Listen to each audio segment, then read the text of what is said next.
Okay. Shut up, everybody. So Trump's week was about as good as the Democrats' week was bad.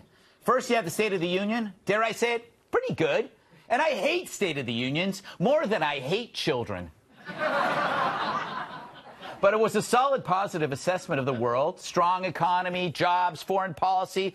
Plus, it had something for everyone. On one side, there was more cash for defense. On the other, paid family leave. On one side, a defense of the unborn. On the other, second chances for the incarcerated. So every gift to the right had something for the left. It was more balanced than me when I'm on my meds. And that must have really confused some people. Enough to forget how to clap. Seriously, what was Pelosi thinking?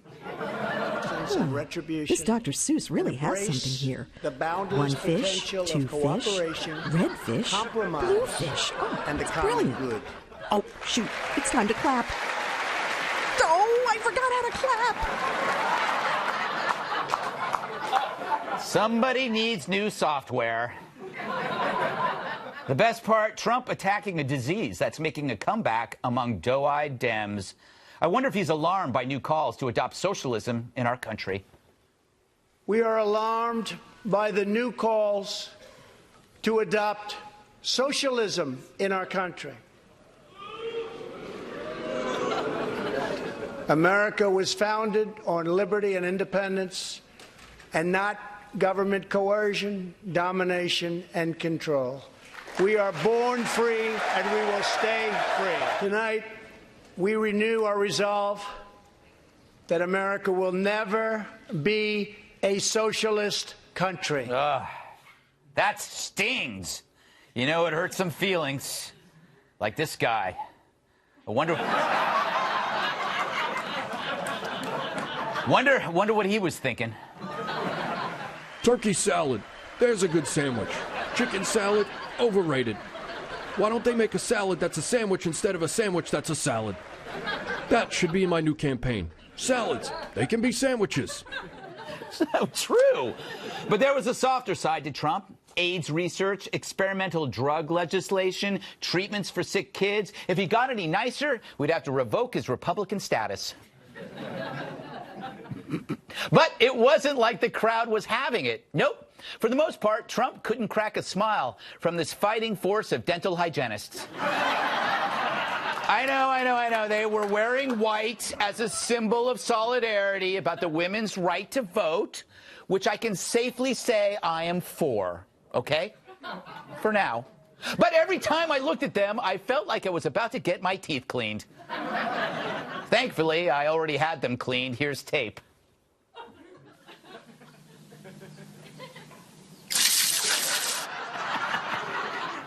Painful.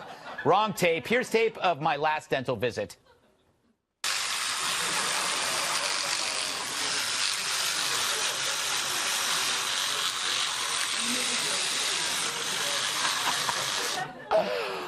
I hope that's not my brush.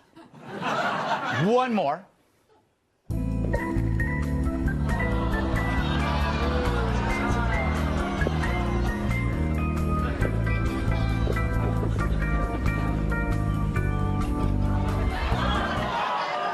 That's Dr. Steve, very thorough for an otter. So Trump offered something for everyone. He went after Russia, China. He announced another meeting with North Korea. So, did the media like it? Surprise? No. Everything else he said in this speech will be overshadowed by the fact that he said there cannot be investigations. That the President of the United States at this moment in the world did not mention climate change in even a sentence is just, frankly, a disgrace. What he represented tonight is someone with absolutely no attachment to anything he says. The dangers of the brown menace, as I call his depiction. It was so grandiose and over the top. It was brown scare. I saw this as a psychotically incoherent speech with cookies and dog poop. Cookies and dog poop. I know what Ben & Jerry's is making next year. Anyway, so what's with all the bile? It's the business plan. For them to succeed, Trump has to fail. And there was just too much compromise to make the conflict stick, which doesn't help the media, which can only profit from anger toward Trump It's the most obvious explanation for the current state of affairs. Add the media to every pot, and the meal stinks, because conflict and profit are joined at the hip. The media business model to be an eternal stirrer of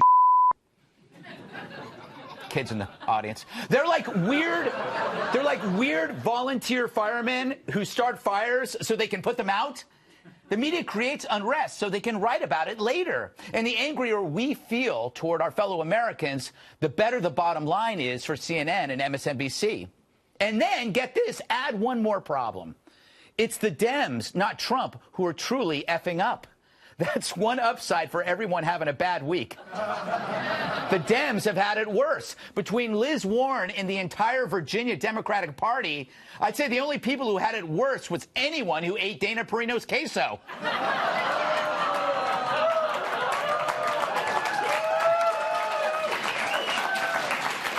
Yeah. So while Trump's been a 2-year target of pseudo-scandal dodgeball, the Dems are soaking in the real stuff. No wonder Adam Schiff is running down the street in his underwear screaming tax returns. It's a deflection. The party's in trouble. Mueller's giving them zilch. Trump's doing fine. So they have no choice but to bang pots and pans all around the house like a 10-year-old high on Pop Rocks and hope that maybe the media pays attention, which they will. Here's your week if you're a Democrat. You began with late-term abortion, then right into blackface, followed by sexual assault accusations, then more blackface, then more assault allegations. Could this get any worse? If Virginia's Democratic Party takes credit for Dana's queso, then yes. But you know what? They wouldn't even do that.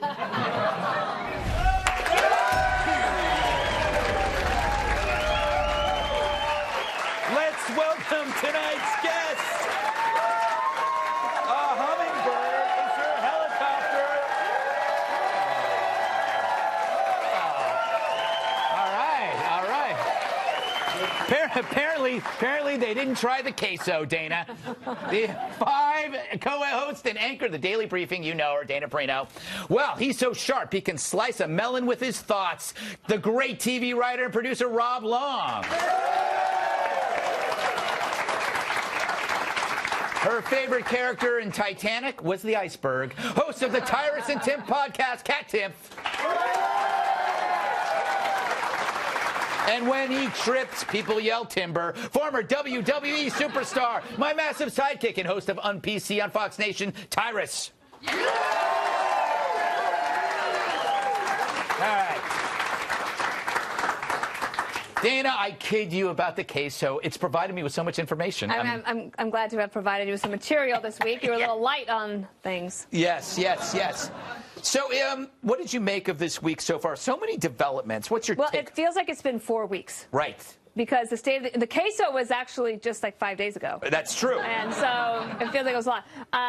State of the Union, I would say, there were no hecklers. Right. Okay. There was these grace moments where you had a spontaneous happy birthday for an 81-year-old who was in one of the guests of the president. You had some beautiful grace notes. I did think that the most historic point, though, was that the president of the United States, for the first time in our country's history, had to be on the floor of the United States Congress to declare that the United States will never be a socialist nation.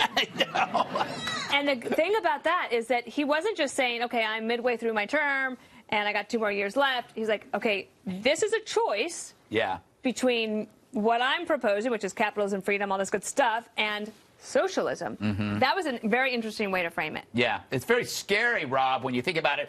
And I just want to say I rest my queso. Rob, that probably wasn't worth interjecting into that. So jealous. I know, yeah. It's like, what were you during the Super Bowl? What were you doing? Just sitting there eating Pringles. You had queso and guests and friends. You were sitting there in your underwear eating Pringles, saying, what are you going to wear when you eat Pringles? Well, kind of a sheet, so you can kind of like scoop up the crumbs. And, exactly. Rob, what did you make of the week? Take your pick of any issue. The State of the Union, I thought, was like the heartbreaking thing about State of the Union was that it was really good, and you just think to yourself, okay, so you can, to Trump, you can do it, Yes. You could do this if you want to. You could actually give a speech that's kind of sweet and sentimental and stuff. It's still a little bit fiery and patriotic. Yeah. You could actually be like a really cool, chill, together, emotionally stable person. So let's just do more of that, right? Because the brilliant thing when he said this country will not be a socialist country is that you could hear the Democrats in the audience saying, the hell it will. Like, he's got them so wired. And Yes. like they arrive to that thing. You ever make a call to like the cable company or the cell phone company and you're like, you're pre-irritated? Yes. Like you're just so mad and you're calling and you're like, you just know that you're going to yell it. And then the person on the other line is like super reasonable and they solve your problem in like 2 minutes. Yes. But you're still really mad. Yes. That was the Democratic caucus in that room that night. The villain wasn't what he cracked up to be. They're so mad. Yeah, and they just had to look there and frown. Kat, is it possible for compromise if it doesn't serve the interests of the media? No, I don't think compromise is going to happen. No. No. There are things that people should have been delighted about. For example, sitting there, we had Matthew Charles, we had Alice Marie Johnson, who are free now because of Trump. Right. Yeah. And only because of Trump. Yeah. Because I read about it, and that is how pardons work. Yes. Yeah. So, special report. Again, I bring the facts. It's wonderful. There's so many people in prison who shouldn't be there, or they're there for too long, and there's 2 of them that are free now. Everyone should have been saying how amazing that was. There's a lot of things. Low unemployment. Could have clapped for that. But they were just so mad just because they just don't want him to do anything right. And if there's that kind of environment, I don't see how compromise would be possible. Yeah. Unfortunately.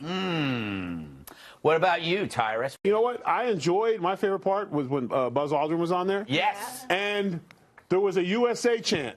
Yes. Yeah. And that was awesome. And the whole room was chanting USA. Yeah. For like 6 seconds, we were a united country. Yes. I'm glad. Everyone was USA. It wasn't like half the room going USA. Not on my watch. Like it was. Everybody was involved. So at that moment, I was like, wow, we can be unified. That's such a low bar, though. Like, oh, I'm glad our country likes our country. Did I interrupt you? Yeah. Well, what world have you been living in? Because our country dislikes our country immensely.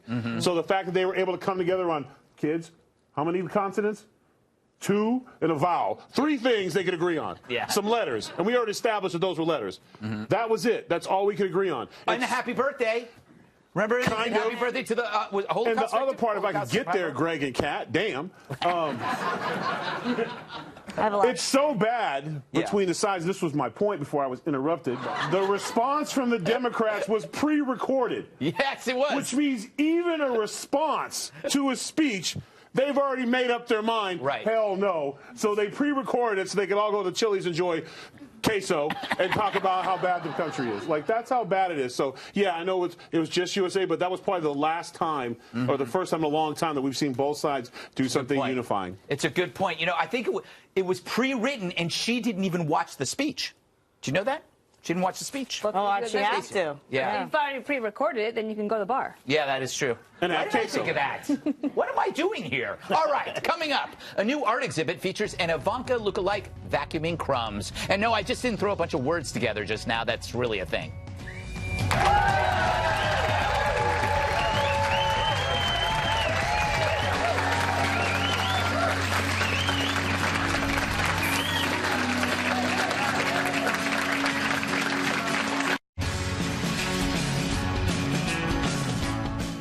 It's art that truly sucks. It features Ivanka and a vacuum, hence the sucking. Behold this performance art piece called Ivanka Vacuuming at a gallery in Washington, where a woman who looks, quote, strikingly like Ivanka Trump enters a carpeted room and starts vacuuming, while patrons throw crumbs on the floor for her to vacuum up. That's pretty humiliating. But isn't that the point? The artist says, quote, here's what's complicated. We enjoy throwing the crumbs for Ivanka to vacuum. That is the icky truth at the center of the work. It's funny, it's pleasurable, it makes us feel powerful, and we want to do it more. How edgy, how dangerous, how lame. Look, I'm not trying to censor art or anything, but art is about taking risks, and that's about as risky as peanut butter. All this bozo did was match the media's desires, pure cowardice. And how is this not misogynistic? Imagine putting Hillary or Michelle Obama in her place. Anyway, I've seen better performance art here.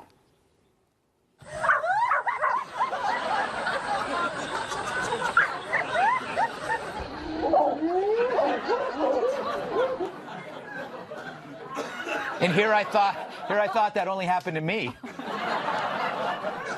Rob, you are in the entertainment field. Don't you think that performance art gets a free ride because there's no standards? Yeah, it's just whatever, right? It's like you could just kind of see like this. Oh man, I got this grant to do this thing. Ivanka vacuuming. Yes. And then all people, yeah, that's great. Just do that. Just do that. Trump plus X. Yeah. She does. She's going to polish some silver. Yes. Perfect. I get it. It's very complicated. But you mentioned that, like anybody else, like imagine Chelsea Clinton, right? Oh, They're actually very similar. Right. Both have, parents with complicated marriages. Mm-hmm. Both have parents who got super rich in like a lot of shady different kind of ways. Yeah. Both have dads who've struggled with weight. They could have picked her, right? That would have actually made people who watch that very uncomfortable. Yeah. This made them feel super smug and like proud of themselves. Like, what kind of art is that? You know what the thing is? It could have been that Ivanka's just really good at vacuuming and Chelsea isn't. Because Kat, I don't know anything that Chelsea's good at. I know. I don't either. Did this disturb you as a woman? I was so jealous. Why? Ivanka has it made. First of all, she is so rich and so successful that I'm certain she never has to actually vacuum ever. She has people to vacuum for her. Second of all, she's apparently also so famous that people want to watch a lookalike of her vacuuming. Yes. If there were an exhibit of Kat Timpf lookalike does the dishes, I'd let people throw food at that puppy all day long. I'd be so happy. Which, I do have one question. What? Where are the crumbs coming from? And isn't that wasting food? That is true. That is true. Yeah, this is a social justice nightmare. You know what? I think it's coming from the beards of the left-wing men. Oh, the hipsters. Tyrus, that wasn't directed at you. No, I ain't no left-wing man. I know. Does this bother you, or do you care? About a rich white woman vacuuming? Not really. I try to... Like, when I read this story, I was like, is it because we got kids in the audience tonight? We're just going to play it safe, but then that creepy-ass...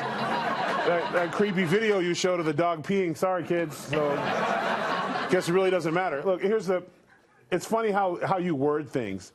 If this would have been like women are so powerful that they can be a CEO of a business and then come home and clean up after lazy men, we'd all be applauding this as brilliant. Yeah. And we'd be like, wow, that's so true. Like a woman can be a CEO during the day and then come home and have to clean up after a lazy-ass husband who's sitting on his chair playing Xbox and didn't see the trash overflowing or the stuff on the floor or whatever. And everyone would be like, wow, that's power. Like, throw a baby at her and she catches it while she vacuums. Wow, women can do it all. Like, this is amazing, and be on the phone time and sell off their ranch. But no, instead, they wanted easy money. And they just put that Trump on the end of it because everyone's going to come see. And you could throw breadcrumbs at Trump. And it really was a really lazy-ass piece of artwork. Hey, kids. This is why you do that report ahead of time. Like when the teacher says you got 2 weeks to do the assignment, don't do it the night before, because it'll look like that. Dana, demeaning? Was this demeaning? Well, of course, and the hypocrisy is rich, to say the least. But this is also very funny to me. This is revealed on the same week that Ivanka Trump announces a big new global initiative to help women all over the world become entrepreneurs with better skills and training so that they can help take care of themselves and be better providers for their own families because we all know that that's what women around the world actually need. And so it's a strange juxtaposition, right? They would never have done this to Chelsea Clinton. Yeah. But they will do it to her, even if they had the same programs. Yeah, it's a great point. The performance artist has not done like 1/10 of 1% of what she's trying to do for women. She's doing more for women than the performance artist would ever do for women. Plus, it is so, performance art is such a scam. Anybody can do this. You could actually walk up and throw, spaghetti on somebody and go, that's performance art. Officer. What? Officer. Officer? Yes. I'm in the park walking a dog at 1 a.m. and I don't really have a dog. Officer, it's performance art. Not sure what that means. Up next, is Denver about to legalize shrooms? I don't know, but if they do, I got a tourism ad to sell them.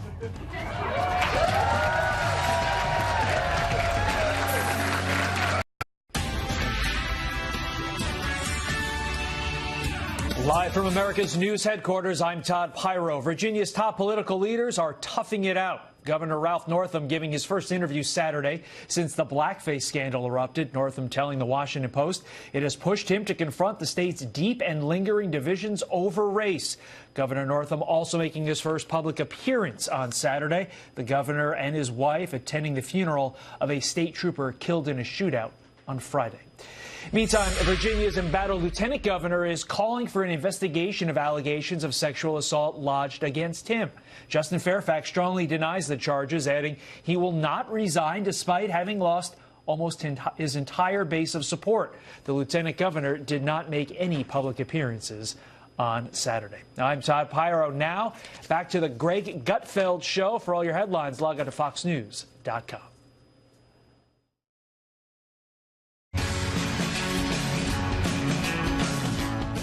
Will tourism boom if they legalize the shroom? Voters in Denver, they have them there, Dana, will soon decide whether magic mushrooms should be decriminalized. Enough people signed the petition to put the proposal on the ballot, which goes up for a vote in May. Now, recreational pot has been legal in Colorado since 2012, but Denver could become the first city in the U.S. to decriminalize a hallucinogenic drug. And if it does, wait till you see the ads from the tourism board. There's never been a better time to visit Denver. Home of the Broncos. Coors Light. Mile High.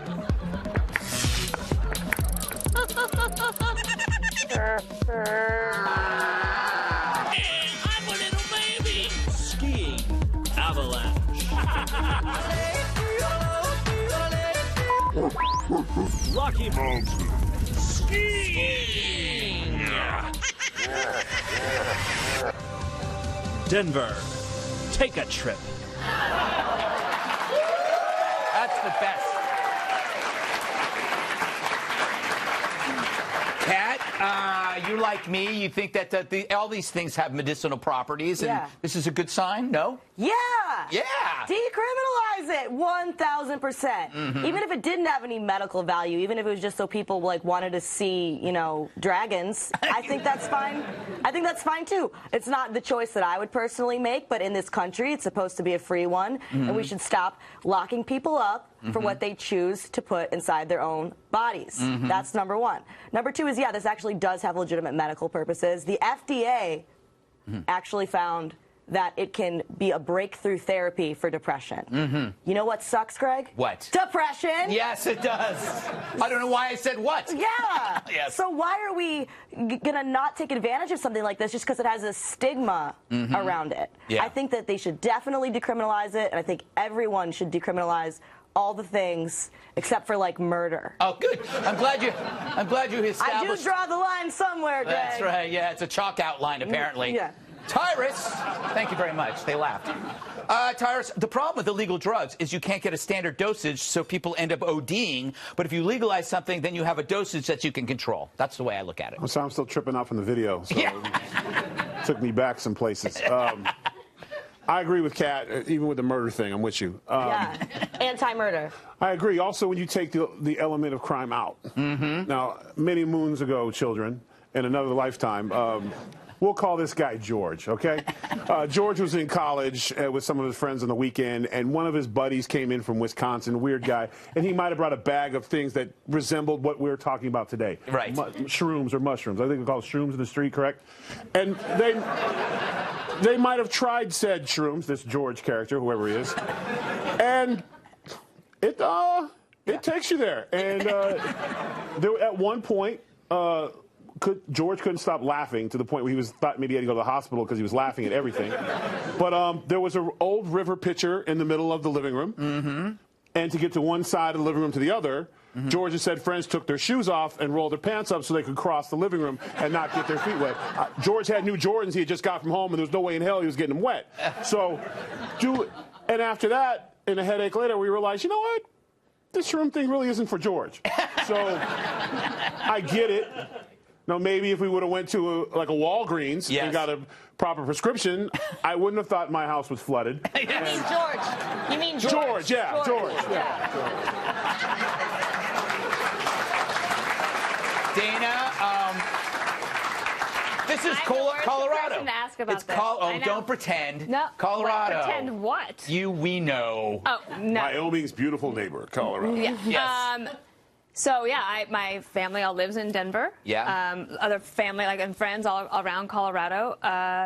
They think it's been terrible. Yeah. Oh, really? Yeah. I mean, they're not happy. And look, and I know all the hate comes at you if you say that. I'm for states' rights, and I get that. And I know sometimes I have that saying, you have to be for what's going to happen. These legalizations are going to happen. So my request is just that people be mindful, keep children safe, and do what the police say. Like, don't drink and drive, don't do all that stuff, Right. and then let's just see how it goes. I am very encouraged and excited about the medicinal properties that it has, and if you can use it to help treat people, especially our warriors that come back with PTSD, then absolutely we should do that. Very good, very good. Rob, you're kind of the expert on this, I would say. By the way, Dana is so high right now. It's insane. No. I'm an activist in sort of in this community. I have to say that they're one of the reasons why these things should be legalized, decriminalized. They're not addictive. There's no research says they're addictive at all. They're incredibly helpful for people, PTSD victims, assault victims, psychoactive and psychedelic drugs. So psilocybin, MDMA, even LSD. LSD. The founder of AA went to Canada in the early 50s for LSD treatment. And that was one of the reasons why there's a spiritual element to AA, because he had a spiritual experience. This is sort of serious stuff, and the reason we don't have them now is because of incredibly crackpot bureaucrats who want to control everything you do, and a federal government that can't let something go. And they did it in the 70s, they did it in the 80s, and it's time now for us to sort of enter the new century and treat it with great respect, and you got to treat it with these are serious medicines, but they can absolutely transform people's lives for the good. All right, we get it. We get it. You hear that, George? You're a dealer. You don't do that with your friends on a Wednesday when you're bored, George, wherever you are. First one's free. First one's free. First one's free. They got to lose the magic, so it's not a novelty. Just call it something else. You can't go, I'll have the magic mushrooms, please. It's just not right. All right. DMs are open, by the way. Yes. DMs are open. First one's free. Up next, say goodbye to traveling to Mars or getting a new cell phone. The Times wants to abolish billionaires.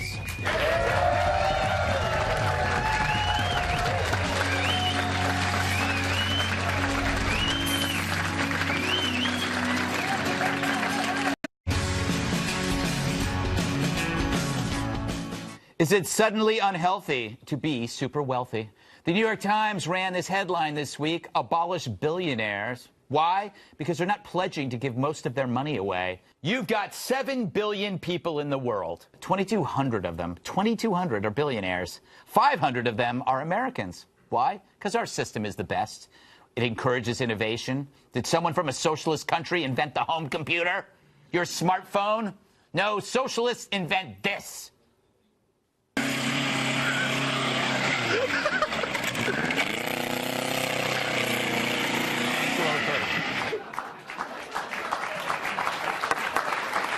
Meanwhile, billionaires, they create jobs, they move the stock market, they boost the economy, and even more, if you ban billionaires, who's going to fight the media? Jeff Bezos said it himself, if I can't stand up to him, who can? Peter Thiel took down Gawker. Trump nailed the Daily Telegraph for smearing his wife. Now Bezos is facing off with the National Enquirer after he claims they tried to extort him over some nude selfies. What do they all have in common? They can stand up to the media because they got enough FU money to do so. Which is why we need billionaires, to protect your right to send nude selfies. For reaction, we turn to a leading socialist for a response.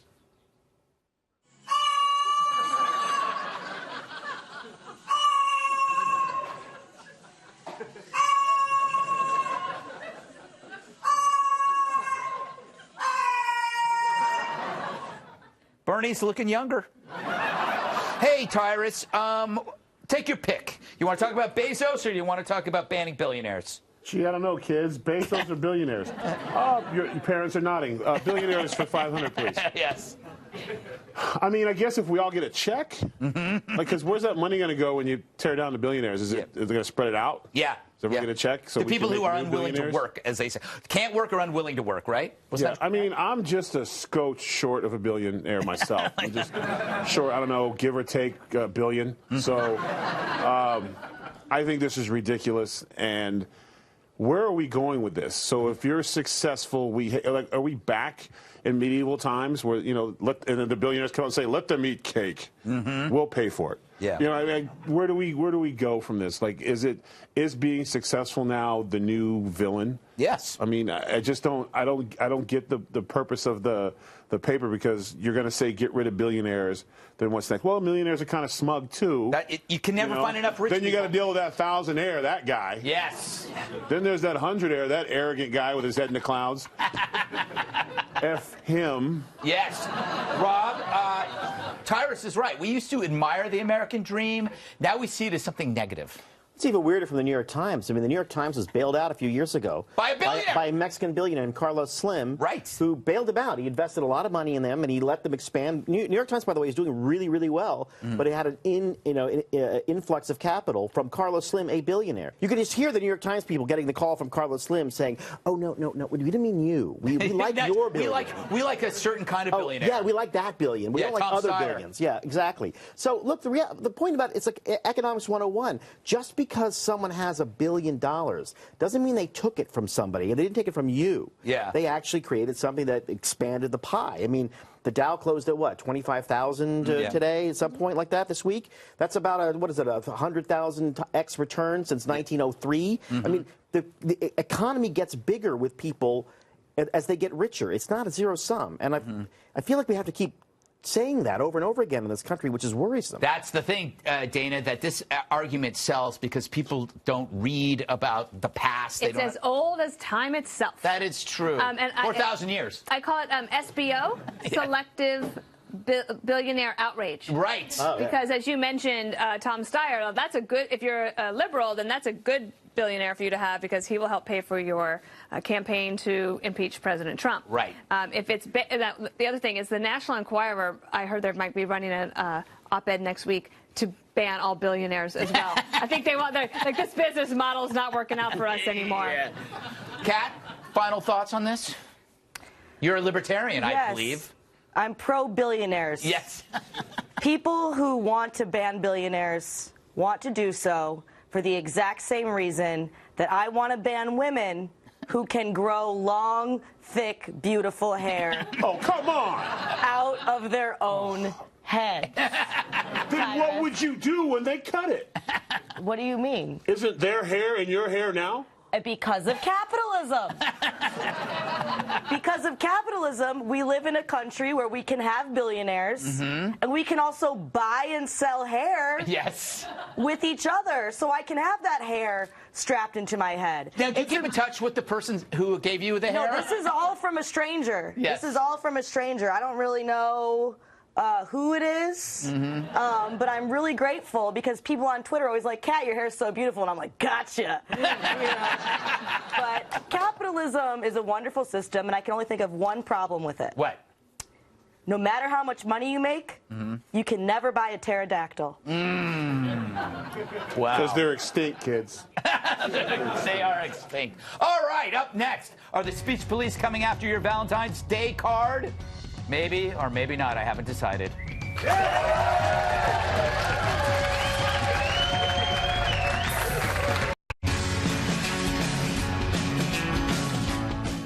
Do not cross the line when sending a Valentine.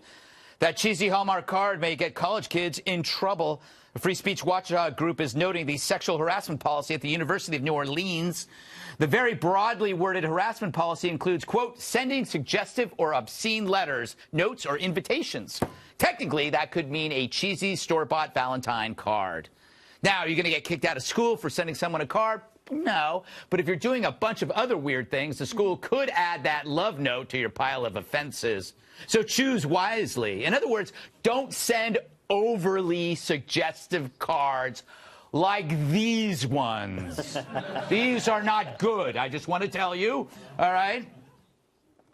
Here's one. You have stolen my heart, so I stole your dog. Now we are even, Doris. Happy Valentine's Day, my love. I have been living